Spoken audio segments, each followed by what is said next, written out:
আপনাদের দায়িত্ব কি বিভাগের ভাইদেরকে আমি বলবো, আপনি প্রতি ওয়াক্ত মসজিদে নামাজ মসজিদে গিয়ে পড়বেন। পারবেন ইনশাআল্লাহ? ইনশাআল্লাহ। আমাদের সাথে যারা হাঁটতে চান তারা নামাজ পড়তে পারবেন? এটা জামাত ইসলামের এক নম্বর কাজ। কারণ ইন্নাস সালাতা তানহা আনিল ফাহশাই ওয়াল মুনকার। আপনি যদি রেগুলার মসজিদে এসে নামাজ পড়তে পারেন তাহলে আপনার দ্বারা অন্য ধরনের ফাহশা কাজগুলো হবে না, ঠিক না? দ্বিতীয় যে কাজটা, সেটাই জামাত ইসলামের কাজ, যেটা বললাম দাওয়াতের কাজ। আপনি আজকে এখানে এসেছেন, আপনি নামাজ পড়তে আসছেন, সাথে করে আপনি আপনার সঙ্গীকে নিয়ে আসবেন। আপনি দোকানে আছেন, আপনার সাথে 2-3 জন লোক আছে, আপনি হুট করে বলে যে আমি নামাজ পড়তে গেলাম বলে চলে গেলেন, না, এটা করবেন না। আপনি সাথে করে চলেন মসজিদে, কারণ এই দাওয়াতি কাজটাই আল্লাহ রাব্বুল আলামিন বলেন সর্বোত্তম কাজ।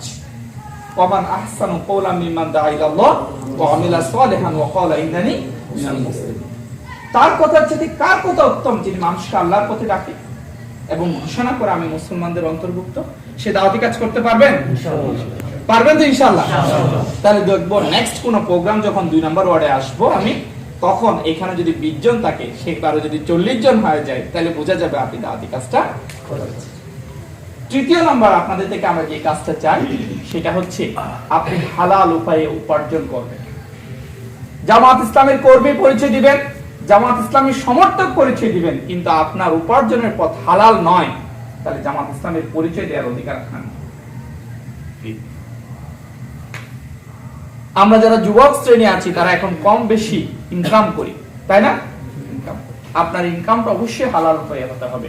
আপনি ছাত্রী পড়ান, ক্লাসে অনেকগুলো ছাত্রীকে একসাথে পড়াইতে পারবেন, কিন্তু আপনি টিউশনিতে গিয়ে আপনি যুবক কোনো ছাত্রীকে পড়াইতে পারবেন, কারণ সেখানে আপনি আর একজন ছাত্রী আছে, এখানে পর্দা লঙ্ঘন হয়ে যাচ্ছে। এটা আপনাকে খেয়াল করতে হবে। আপনি যে অল্প টাকা ইনকাম করেন, সেখান থেকে যদি আপনি হালাল উপায়ে অর্জন করেন, জামাত ইসলাম বলছে, আল্লাহ রাব্বুল আলামিন বলছে, এটাই কি আপনার জন্য বরকতের জায়গা। সুপ্রিয় ভাই।